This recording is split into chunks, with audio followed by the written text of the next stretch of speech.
Oi, pessoal, tudo bem? Sejam muito bem-vindos. É uma honra receber vocês aqui hoje. Para quem não me conhece, eu sou Camila Santos, sou diretora de conteúdo de experiência da EBDI e hoje tenho a honra de receber aqui o Wilson Cury, do Serpro. Ele cuida de toda a gestão de pessoas, tem uma história muito próxima aí do Serpro, né? Wilson, seja muito bem-vindo. Conta um pouquinho para a gente como é que você foi parar no Serpro, né? E o que é o Serpro, para quem nunca ouviu falar, para quem não conhece. Seja muito bem-vindo. Bom, boa tarde a todos. É um prazer e uma honra. A honra é minha de estar junto com vocês aqui para poder contar um pouco das histórias da nossa experiência. Eu sou engenheiro de formação. Depois de muito tempo afastado do Serpro, do qual comecei em 1970, lá fiquei de 70 até 2000. De 2000 até 2020 estava na Rede Nacional de Ensino e Pesquisa e, por uma dessas sortes da vida, fui chamado para compor a diretoria executiva nessa área de desenvolvimento humano. O Serpro, para quem não conhece, é uma empresa pública com 55 anos já de idade, eu entrei logo no iniciozinho dele, e a ideia original, que é o Serviço Federal de Processamento de Dados, foi trazer para o governo brasileiro aquela instância para a administração pública o que se fazia de melhor no resto do mundo.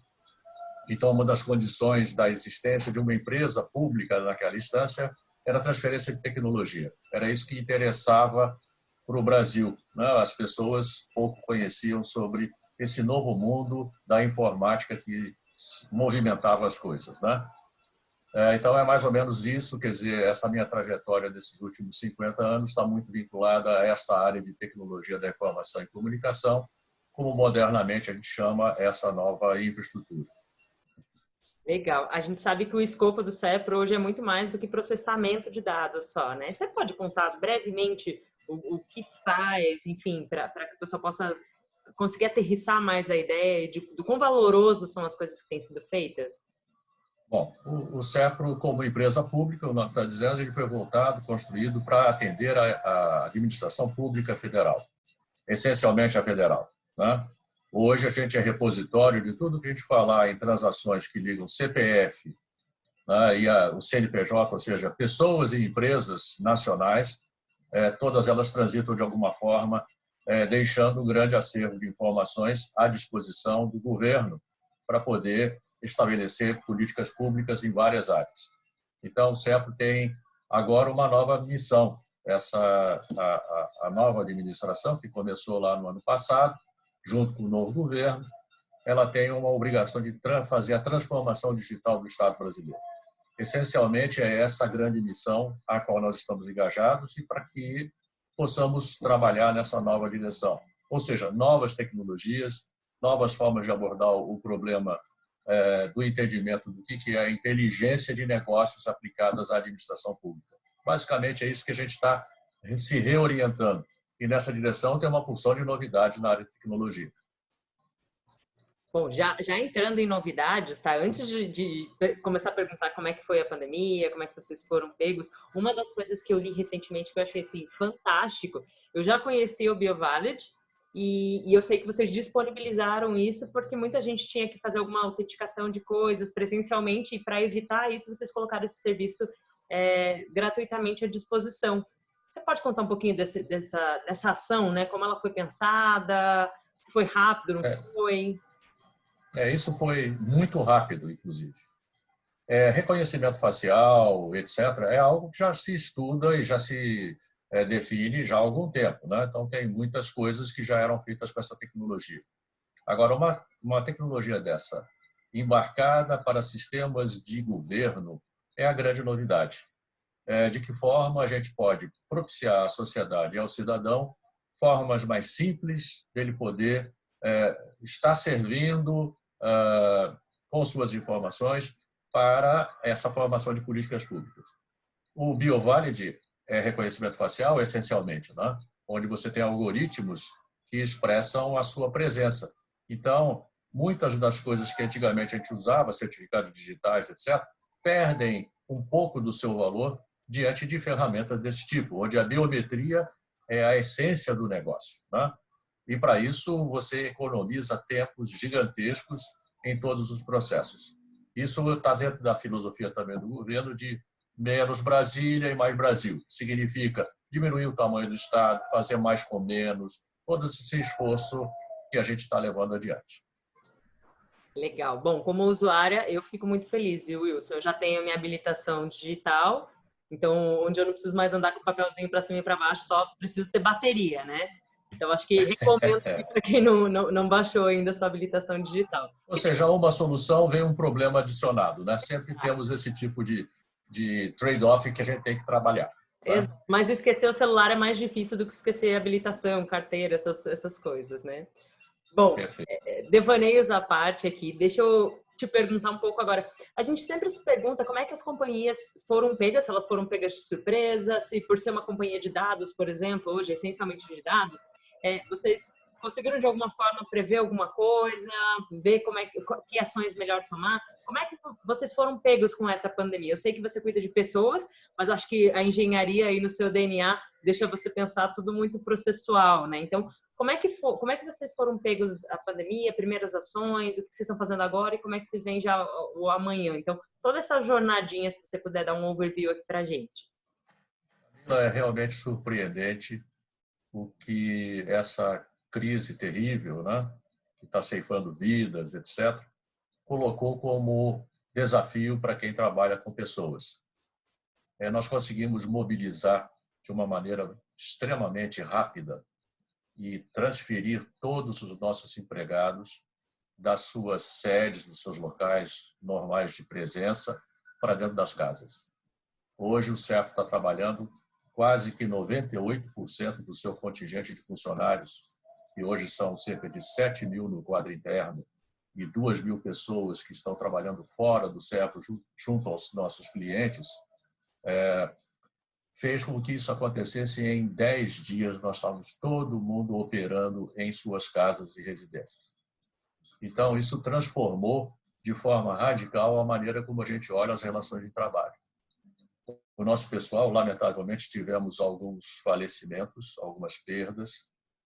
Cerca de 4 pessoas faleceram nesse processo da contaminação, embora tivéssemos na mente de que estávamos fazendo o máximo que podíamos para proteger as pessoas em casa. Com 55 anos de empresa, você imagina que nós temos um contingente de pessoas que estão na iminência do risco. Né? São pessoas com mais de 55 anos, que são cerca de quase 4 mil pessoas, e elas foram abrigadas nas suas casas. Né? Da mesma forma, a administração pública tomou essa iniciativa também. Então, uma série de medidas nós tomamos para suportar as pessoas à distância. Uma delas foi colocar os nossos assistentes sociais e psicólogos à distância, dando suporte às pessoas naquilo que elas têm mais necessidade. O medo se instala e precisamos de contabilizar isso e agir para que esse medo seja contido, diminuído, mitigado, para que as pessoas possam continuar trabalhando. Mas é impressionante a resposta do contingente profissional do CERP. Talvez até por conta dessa senioridade do grande grupo, a gente conseguiu resultados fantásticos. Nenhum trabalho deixou de ser entregue.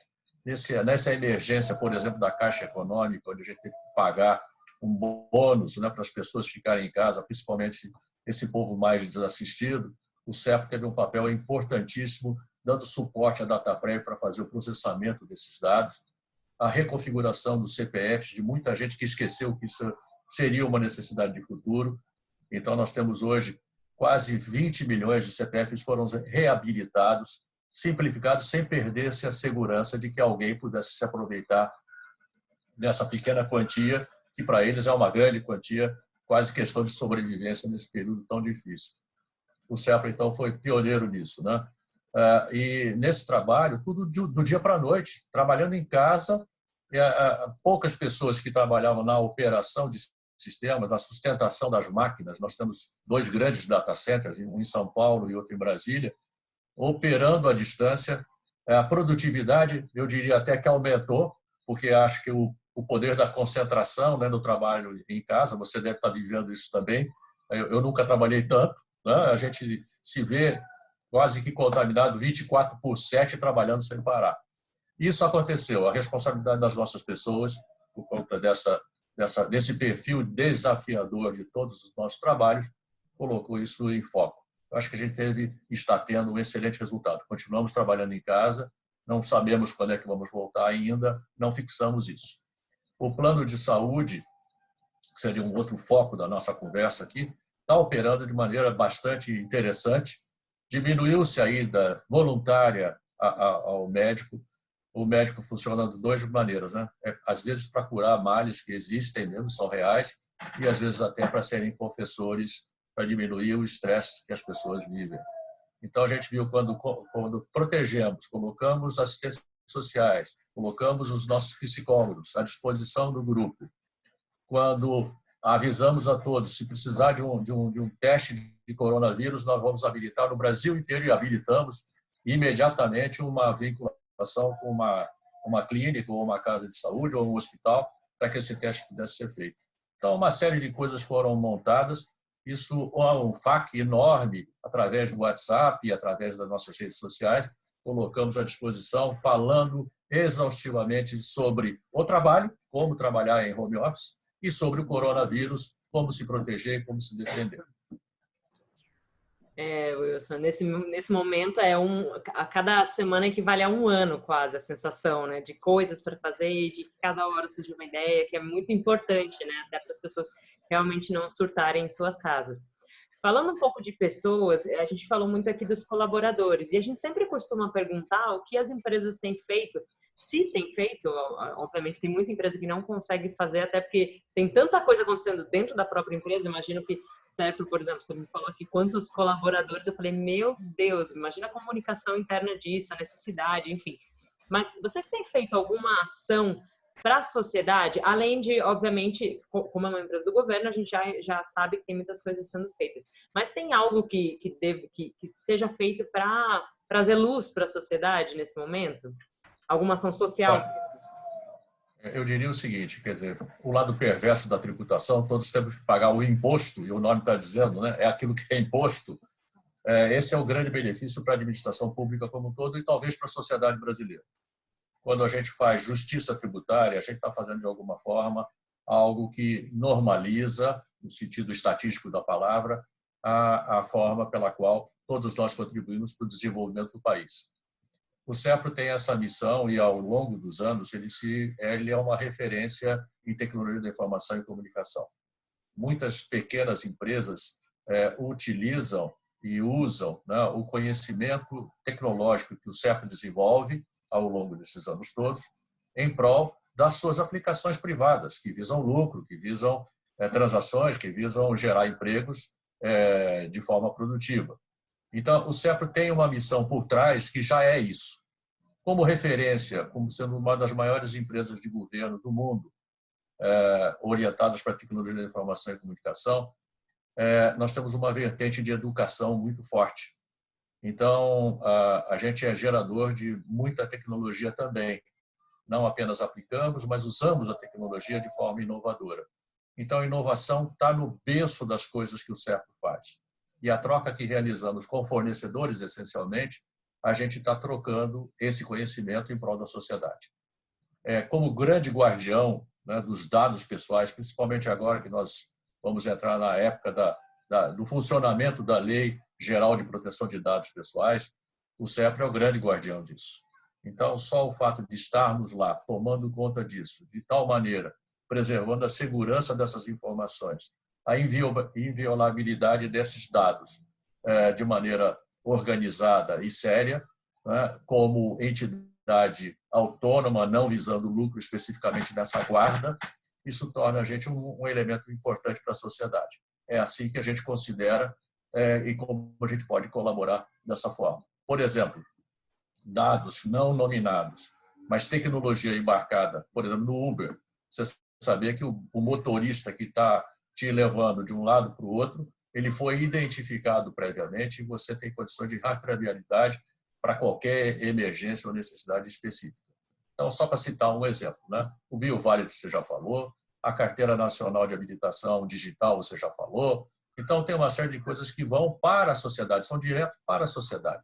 Então, o que o CEPRO faz, mesmo atuando em qualquer outro desses setores, tem uma interligação com saúde, com complementação de informações para o DataSUS, para a administração e o preparo do próprio SUS, do Sistema Único de Saúde. Então, ele está por trás. Ele não aparece de maneira ostensiva, mas ele está guardado para isso aí. Legal. Wilson, acredito que muitas pessoas agora, se alguém me dissesse, alguma liderança, seja ela presidente, diretor financeiro, diretor de pessoas, me dissessem, olha, a gente teve a estratégia fantástica, minha empresa vai passar ilesa, acho que ninguém está nesse momento.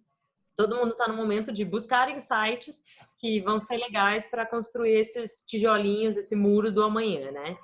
Dentro da estratégia de vocês, de retomada, de colocar a vida ali funcionando normalmente, o que você citaria, se você tivesse que elencar assim, poxa, esse ponto aqui, esse aspecto é replicável, é algo interessante que a gente fez e é replicável. Replicável para um varejo, replicável para um banco, replicável para uma seguradora, enfim, replicável para mais de um negócio, que pode ser, sim, de gestão de pessoas, de inovação, de comunicação, algum aspecto que vocês fizeram ou pretendem fazer que deve ser, que pode ser replicado e contribuir nessa corrente do bem. Bom, tem várias. A gente pode gastar muitas horas aqui conversando especulando sobre o futuro. Mas a primeira coisa que salta aos olhos durante essa crise, essa capacidade de mobilizar as pessoas e colocá-las em casa para trabalhar. Então, as relações de trabalho, o teletrabalho, que sempre foi muito discutido, ele se tornou uma realidade para todo mundo. O que a gente tem que aprender agora é que lições nós tiramos disso tudo para, por exemplo, melhoria das relações de trabalho. A gente está, eu diria que o emprego, como a gente sempre tradicionalmente conhece e vive, ele acabou. O que a gente vai ter é muito trabalho e trabalho que será remunerado. E a visão de resultados mais do que processos e burocracia. Então, essa é a grande lição que a gente está aprendendo também, né? Mas isso pode se transformar de forma digital em novas formas de servir a população e a população se servir de novos serviços. Basta dizer o seguinte, o delivery acho que nunca foi tão bem como existe agora. Tudo que a gente precisa, a gente pede e vem por telefone, né? Ou por e-mail, ou por WhatsApp, ou por, né, aplicativos que estão voltados para essa revolução. As redes sociais, o aprendizado com as redes sociais. O que é o fake news, o que não é fake news, o que é verdade, o que é mentira. Esse é o campo onde a gente vai ter muita coisa para fazer. Se a gente tem um acervo de dados que garante, por exemplo, tipo BioValley, né, onde eu estou olhando para a Camila sem precisar vê-la. Eu posso estar falando com a Camila tendo certeza de que é ela. E essas formas de comunicação vão transformar a sociedade como um todo. Nós ainda somos um país em desenvolvimento, né, com muita irregularidade na distribuição da riqueza. Vamos agora passar por um período muito difícil, porque o Estado era muito pesado e muito forte e muito essencial nas transações entre capital e trabalho. Eu acho que isso aí é a grande modificação que a gente vai fazer e está apoiado em cima de tecnologia de informação e comunicação. O CEPRO, como líder, está se orientando agora para o mercado. Muitos desses produtos que você citou, eles se desdobram. Nós realizamos cerca de 8 hackathons no ano passado e temos mais 22 hackathons para realizar esse ano, onde a gente vai reunir startups, grupos, né, orientados para a pesquisa de soluções tecnológicas e colocar isso a favor da sociedade. Então, a gente pretende incentivar. Nós vamos participar provavelmente de 40 feiras esse ano, onde a gente vai estar lá mostrando o CEPRO para todo mundo e oferecendo oportunidades de transação com o mercado, com as pessoas, podendo colher disso aí enormes frutos, né? Porque a gente tem certeza que algoritmos, IoT, blockchain e etc., esses temas todos de grandes volumes de dados a serem tratados, né? Isso tudo está dentro do cerne do que o CEPRO é capaz de fazer e pode fazer em prol da sociedade. Show, show. Wilson, vou provocar aqui, já que a gente está falando assim de hábitos que vieram para ficar, vamos fazer um bate-bola, assim, eu vou te provocar com 3 temas e você fala assim, a primeira coisa que vier à sua cabeça. São frases curtas, mas são de coisas que a gente sempre, que estão na mente de todo mundo, né? Tipo, se isso veio ou não veio para ficar. Então, valendo. Eu falo coisa de 30 segundinhos para você me dizer o que você pensa a respeito, tá bom? Tá bom. Primeiro, quando você acha que a gente retorna? Setembro. Show. Home office veio para ficar ou não? Já está. Não muda mais. Aceleração da transformação digital. O que isso significa para você? Se a gente conseguir tirar certos vieses de interpretação do que é a transformação digital, vai ser o futuro.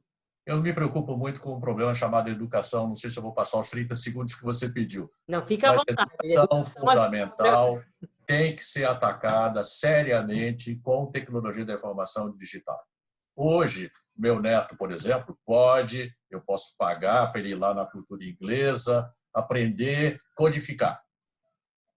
Já a grande parte do nosso alunado, cerca de 40 milhões que estão no ensino fundamental, 1 e 2, tá?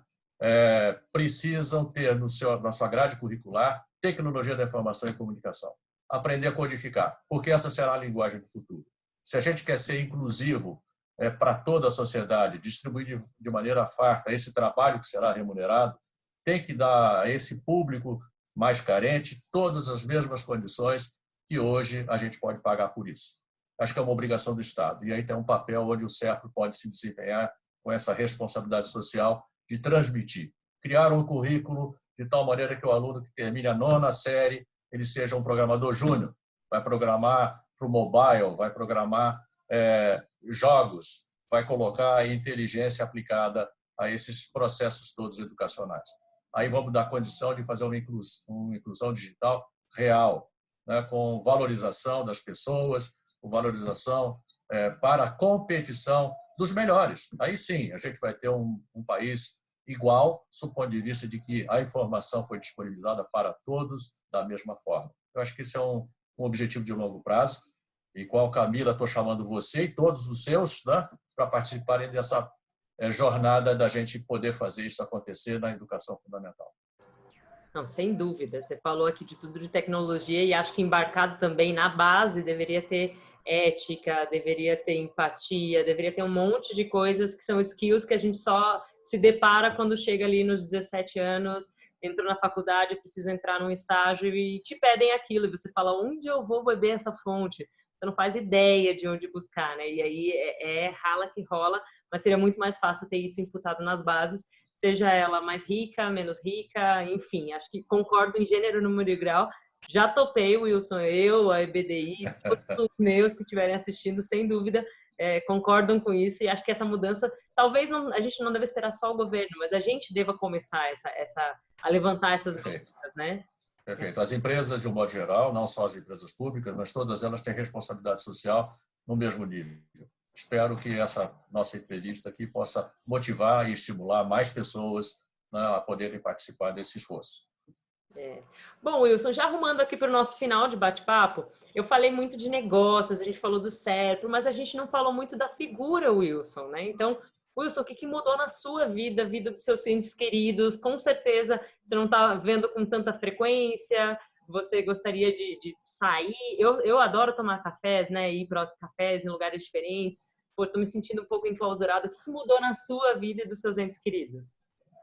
Bom, a saudade aumentou, sem dúvida nenhuma, porque como eles são meu filho, minha nora, os 2 netos, né? A neta já vai fazer o vestibular, se Deus quiser, ainda esse ano. Esperamos que ela não seja muito atrapalhada para fazer o Enem. E o outro, que está com 12 anos, está na 6ª série. Eu sinto uma saudade enorme deles, né? E a gente mora no mesmo prédio. Eu moro no 2º andar, eles moram no 12º andar, mas assim mesmo a gente está se preservando, porque são públicos diferentes. Eu estou naquela faixa de risco, eu e minha mulher aqui vivemos, né, enclausurados mesmo, respeitando ao máximo esse isolamento para não levar, nem receber, né, nem ser transmissor desse vilão chamado coronavírus, aí, que a gente quer que ele acabe o mais depressa possível.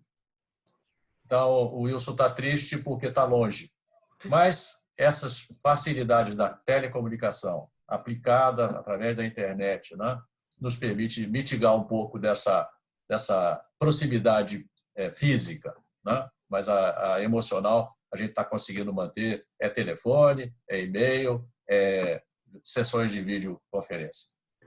Legal. Já que você tocou nesse assunto, falando de videoconferências, você até falou um pouco na sua narrativa, um pouco antes, de pedidos em aplicativos, de coisas assim. A gente sabe que o mundo pós-enclausuramento não é que a gente não vai mais sair para restaurante, a gente vai ficar só tomando vinho por videochamada. Mas o que você acredita que desses hábitos todos vem para ficar? Assim? O que você acha que com certeza serão novos hábitos adotados pós-pandemia? Bom, não tenha dúvida que os meios de telecomunicações estão sendo exigidos ao máximo, né? Então, não há mais possibilidade da gente viver sem esse meio de comunicação para tudo, né? Você hoje faz tudo aqui, né? Eu estou aqui desde aquela hora de manhã, quando nós tentamos fazer a primeira reunião, até agora, sem sair dessa cadeira, negociando, falando, ajudando, dirigindo, né? Contabilizando, pagando conta, né? E etc. Então, não tem jeito. O smartphone é transformador. As redes sociais, transformadoras. E isso veio para ficar. E quem não se adaptar, eu até sou meio resistente em relação a esses meios todos, mas não tem outro jeito. Os mais jovens que lidam isso com muita facilidade, né? As crianças lidam com isso com uma facilidade incrível, eles não têm medo de nada, né? E afrontam isso. Então, não tem jeito. A sociedade vai mudar, a informação está absolutamente socializada. Não há um dado, uma informação que você não consiga sem precisar de ajuda de ninguém. Se eu quiser fazer uma manutenção no meu notebook aqui, eu entro no site, ele me diz onde é que estão os parafusos desse, e eu posso fazer sozinho. Então, essas coisas não têm mais jeito. A comunicação e a visão do resultado. Muitas pessoas que gostam de florear, né, vão ser colhidas por eficiência, eficácia e efetividade no resultado. Então, isso vai mudar. Tempos, movimentos, velocidade. Agora, tem um lado que você falou muito importante, são os valores éticos, morais, né, que devem ser da sociedade, que devem ser do convívio.